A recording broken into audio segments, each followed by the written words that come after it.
And I believe that just now in the beginning also there were Bande and some other tradition, the teachings already given, and so my section here to explain you is little bit about Vajrayana tradition, and especially myself, I was brought up in this tradition from very young age.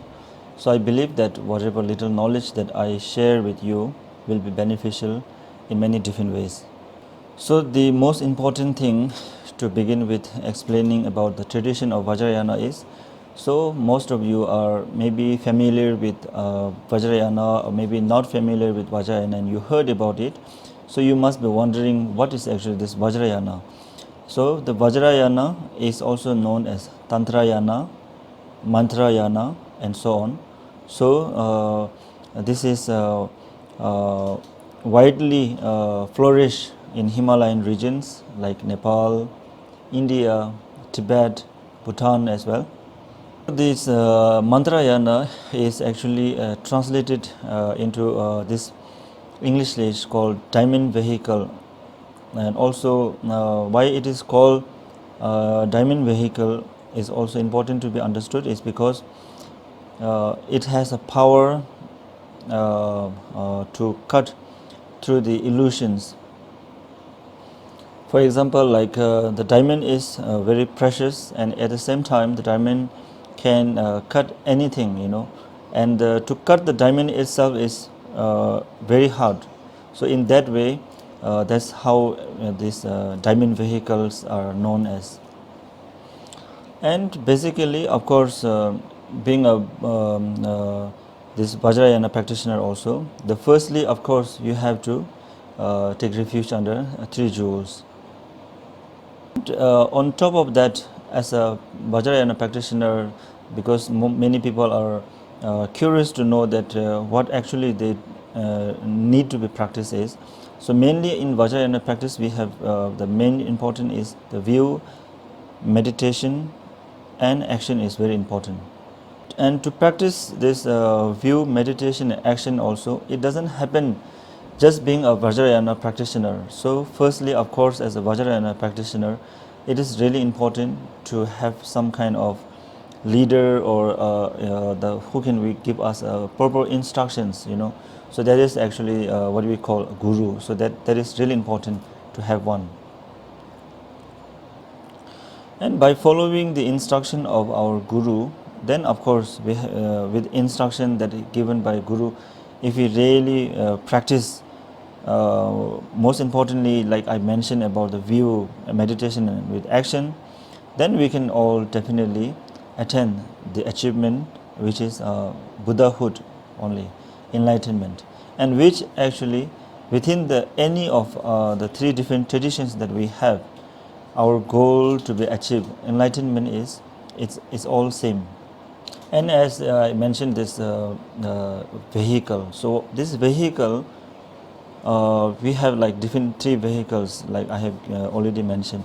So depending on our uh, karmic cause or karmic connection, what we say in our Buddhism, because as a Buddhist, we all believe in cause and effect. So accordingly, we all have certain we all have different karma. So according to the karma, we meet with this dharma. So accordingly, that even if you are following Theravada tradition, Mahayana tradition, Vajrayana tradition, so whatever the tradition that we follow up, if we really practice diligently, our actually the main goal is all same, but just that the vehicle that which we have mentioned is which vehicle that we as a transportation, that if we need to reach somewhere else, what sort of transportation you prefer.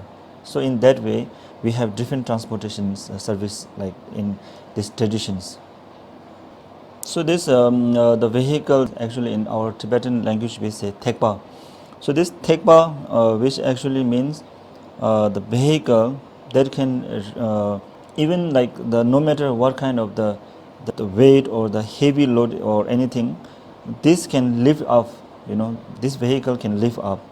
So something like that. That's what we call yana.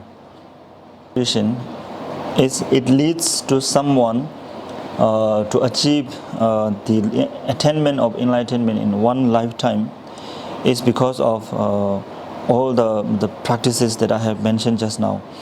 So each one have a different capacity. So according to their capacity, so there is a possibility of attainment of enlightenment in one lifetime. Vajrayana, and I am born in a place where we have the influence of Vajrayana very strongly, and especially in the Himalayan regions I mentioned. So therefore, like wherever you all are born at this moment, so it is depending on your karma, that where you are following, like what kind of tradition you are following up.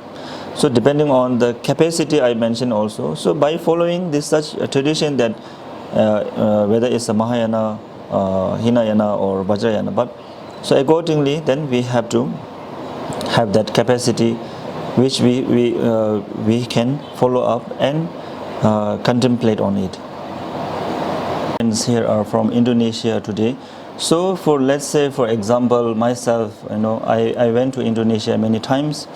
So what happened when I was served with this Padang food or gado-gado food also, I get confused with the taste of food itself, I am not familiar with the taste.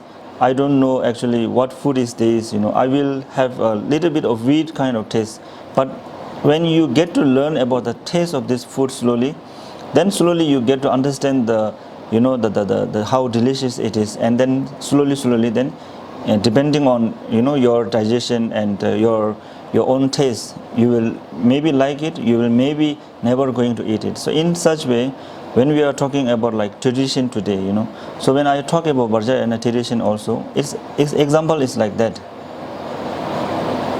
In that way, of course, whatever tradition we actually follow up, so it is more important is having pure motivation to practice, and of course to have a pure kind of perception, and diligent is really important.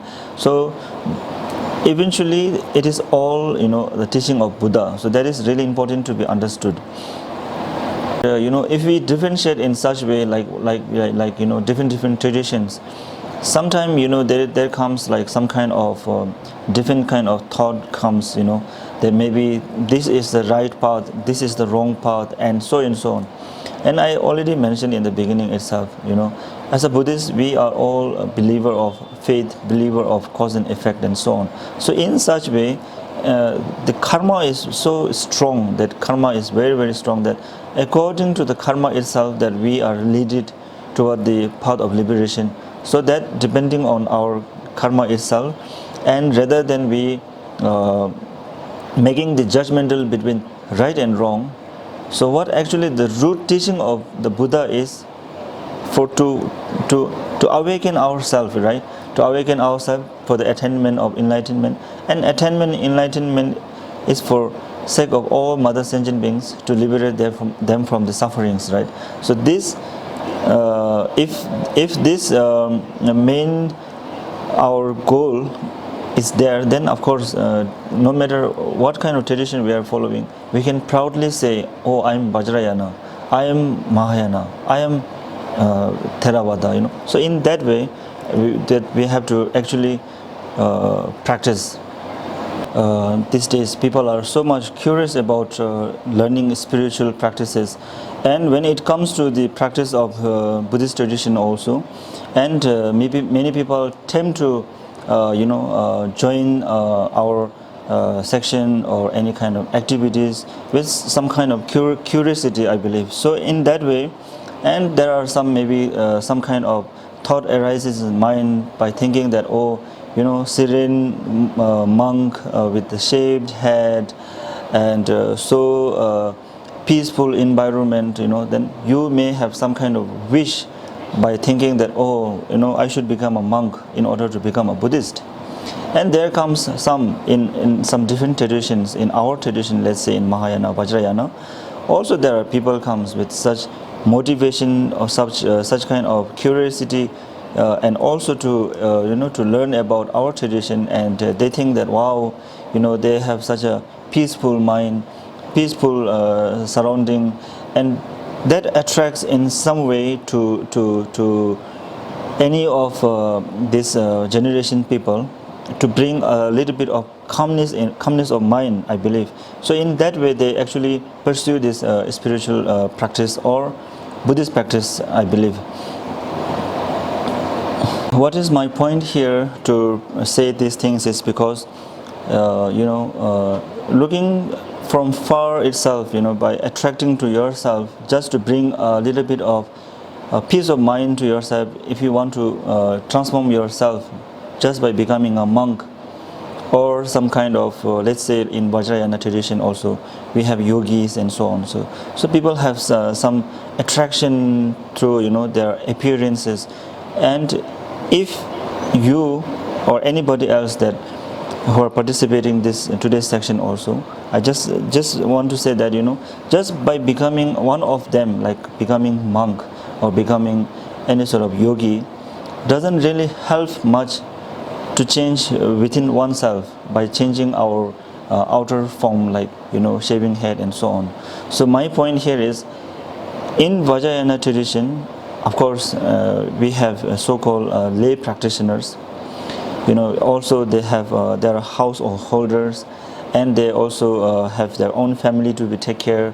And also there are so many cases in the past happened that they have attend the liberation, or what we call it, the attainment of the Vidyadhara, we say in our language, like what do we call it, attainment of enlightenment also, you can say. There are so many also happen. So therefore my point here is, I'm not saying that you shouldn't become a monk or you shouldn't be part of it. It is depending on our karma that I already mentioned. But at the same time, if you have such motivation by thinking that, oh, I wear that cloth, I shave my head, I be a part of that temple sangha, then maybe I will be fully peace of mind.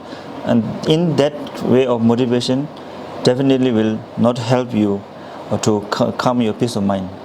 Say is because just by changing or transforming our the way we dress up, like wear a monk robe or shave our head, or if we don't transform our inside of us, that our nature, that how we are, and if you don't transform that one by transforming the outer form of appearance, doesn't really help us to practice dharma. So especially it is really important, and most important is the Buddha's teaching is all about taming our mind. And to tame our mind, it is not necessary to change yourself from who you are. You can still be yourself, what I'm trying to say is, and you can still practice Buddha Dharma. Especially in our Vajrayana tradition is like, so long we have this precious human life, and no matter who we are, we all do have this Buddha nature within us. So it is also not necessarily that have to join some temple or somewhere else to become a monk or something like that. If we are very committed from inside of us as who we are, then we can still practice Buddha Dharma. And generally in our Himalayan regions, let's say in Himalayan regions, the most of the lay people are very much influenced by our tradition of Vajrayana, is because when they are sick, when there are somebody dead, when some baby is born, they need a lama to give a new name for baby, and to do some ritual for cleansing of the newborn baby. And if somebody is sick, to do some kind of prayers and the pujas and so on. And if somebody is dead also, then to do some rituals and so on. So in that way, many are now in Himalayan regions are influenced in Vajrayana tradition, and they follow this certain particular person as their guru, and then of course they receive teachings, empowerments and so on. this matter of the puja, that for the sickness, for the death, for the born and so on, that I have brought it here is. So this is what is happening in the region of Himalayas, like in Bhutan, Nepal and India, with such influences, and now many ways people start to think that this Vajrayana practitioner are many, like for their work is like healing, chasing the ghost, and to heal somebody who is sick, and so on. People have such thought in their mind. So what actually this really important to be know here is, because the Lama that who actually doing such practice is, we must know what actually his practice is, how he is doing his rituals. That is really important to be understood. So why I'm saying these things is because I am Karsore. I have stayed in monastery. I think since I was 8 years old. I'm also part of Vajrayana. So we just didn't become somebody else to do all the rituals, just like to heal somebody else or something like that. But there are also we have what do we call it? We also have to go through many different practices. So that practices also comes from the studying the Buddha Dharma, with the education of the Dharma. So in such way we do all the rituals itself, and especially this ritual is why I'm talking about this. Many people are thinking this ritual are done by anybody else, and this ritual itself is also not done by anybody else. We also need to have certain permission from our teachers, our gurus, and the Vajrayana is mainly about teachings, empowerments and so on. So this all comes from the empowerment itself. So without receiving the empowerment also, we are not allowed to perform any kind of ritual and pujas and so on. So this is also, since we are talking about Vajrayana, so I just want to share. I have mentioned about the empowerment. So like the one that Lama that I have mentioned, that who can really do those kind of things, like also has to receive all the empowerments. And empowerment is coming from what? All the commitments from the Guru, that so mainly these commitments are what? Not to engage in any kind of negative actions, if I say in a very simple way. And of course, even when the life comes in a very danger, like threat of death, also that we shouldn't be doing any kind of negative action. So that is what we are saying. We have the bodhicitta vow, that is given by the Guru. So in order to be a true practitioner, and of course we have to follow up that commitment, which is to take care of our vow in such way. And this is practiced not only by Lama also, this is also practiced by all the lay people also. And in such way, then you can lead the life a little bit more differently, with full of awareness. And when we practice this awareness in our day-to-day life, by not committing any kind of sort of negative actions, eventually the mind, of course, will be more peaceful. So in that way, that's how as an empowerment, that teachings that we receive from the gurus are done. The common common practice that we have between Mahayana, Theravada and Vajrayana is all the teachings of Buddha, especially when it comes to the Four Noble Truth, Eightfold Path. So these all vehicles have to follow, in order to achieve attainment of Buddha. And somehow in this our present days, because now we are in a we say dark age, and people are very smart, and especially like now, like I have mentioned about the Lama, and about the who can heal sickness, who can give name for baby and so on. In what is happening in the Himalayan region, it is now getting lesser and lesser, because everything is now very much upgraded. I would say upgraded in many different ways. So such in a way, like we are now using this smartphones, to connect with each other and so on.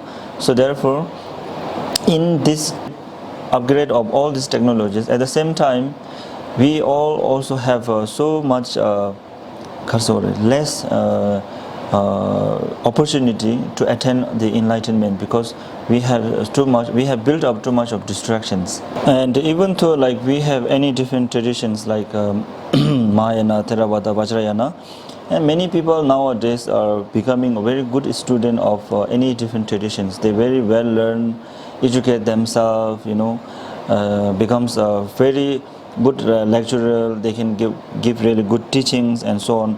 We have so many good students. But what is really happening in present days is the fact is that there are so many good students, but as a Buddhist, there are of course good human being is very less.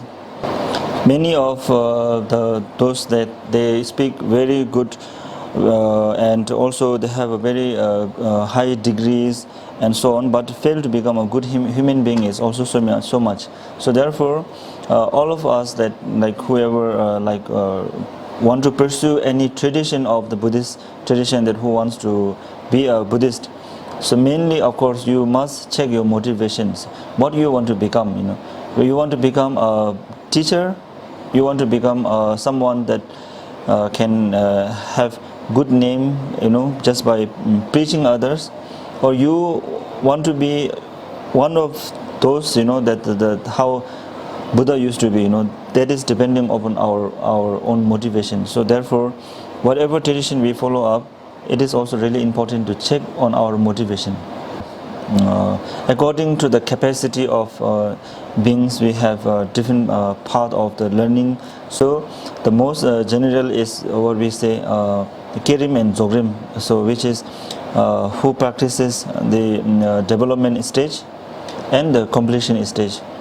In such practice, if we do like Kirim and Dzogrim itself, and there is a what we say, that we can attain the Vidyadhara or the enlightenment in one lifetime. Yes, and also of course we actually have the path that I have mentioned, the Kirim and Dzogrim, and of course we also have Mahamudra and the Great Perfection also. So this also, of course, depending on the capacity of individual sentient being, so accordance to their practice, then of course they will be able to achieve the attainment. Vajrayana is mainly, of course, very much kept secure in many ways. Like it is also known as a secret mantrayana. It's also important to be known why it is very secret. Is because we already learned that today that Kasore, the Vajrayana meaning, right, which is like a diamond, the diamond itself, it's so precious. It is so precious, and if diamond is held by everybody else like equally same, then it has no value. So in such way, that's why it is kept very secure and secret. So in Vajrayana, the path that which you need to be understood is whether it's a tradition of Mahayana, Theravada or Vajrayana. We are all like brothers, like you can say, like brothers, sisters, under the guidance of the Buddha, So therefore, the difference is, like I have mentioned, the vehicle, that the path, that which transportation that you want to ride, and then you want your main destination. So eventually the destination is all same, and that is depending on the karma itself that I already mentioned. And therefore, as a lay people that who are so young and curious to know about this Tantrayana is, what is this Tantrayana, and mostly of course they are thinking that it is mainly about recitation of only mantra, and recitation by so and so reciting such mantra, they can achieve some kind of power.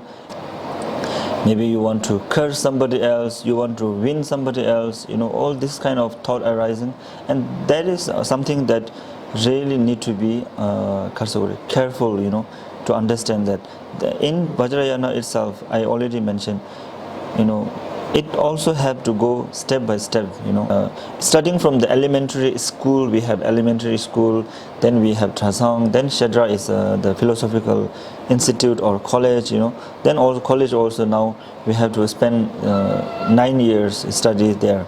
So it is something that, there's a process, long process there to become someone who is actually the practitioner like Vajrayana.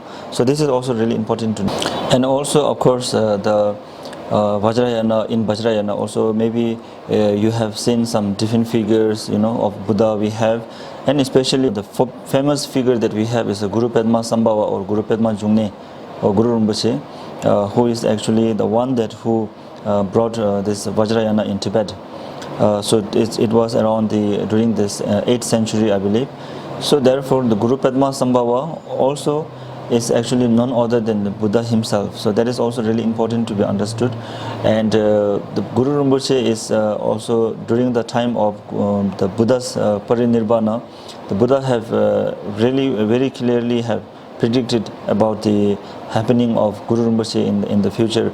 And in our Vajrayana tradition, and Guru Rinpoche is also known as a Buddha of 3 times, Buddha of past, Buddha of present, and Buddha of future. So maybe that we have different figures, like some are fearful figures, some are 2-3 headed kind of figures also we have. Some people gets a little bit of confused about it, like thinking that, oh, these are kind of like little bit fearful, or maybe some kind of practice of cult or something like that. So it is important to be understood is whatever the figure that mainly we have in our tradition is, if you educate yourself, each figure has a certain meanings, such in a way, the way they are standing, the way they are pointing their what we say, the mudras and so on. So in very simple way of saying is, it is all about attainment of enlightenment at the end, and taming our mind. To tame our mind, they have all have in different forms. So that is also, I think, it is really important to know. And also thank you for translator for translating. We hope what has been conveyed can provide benefits in our life. Terima kasih kepada Yang Mulia Simda Ketua Rinpoche dan Saudara Jason. Semoga apa yang telah disampaikan dapat bermanfaat dalam kehidupan kita. Next, we will do a documentation session with His Eminence Simda Ketua Rinpoche. To the documentation team, you are welcome to document. The audience is allowed to turn on the camera for the documentation. Selanjutnya, kita akan melakukan sesi dokumentasi bersama Yang Mulia Simda Ketua Rinpoche. Kepada tim dokumentasi, dipersilakan untuk mendokumentasikan. Hadirin dimohon untuk menyalakan kamera. Mulai.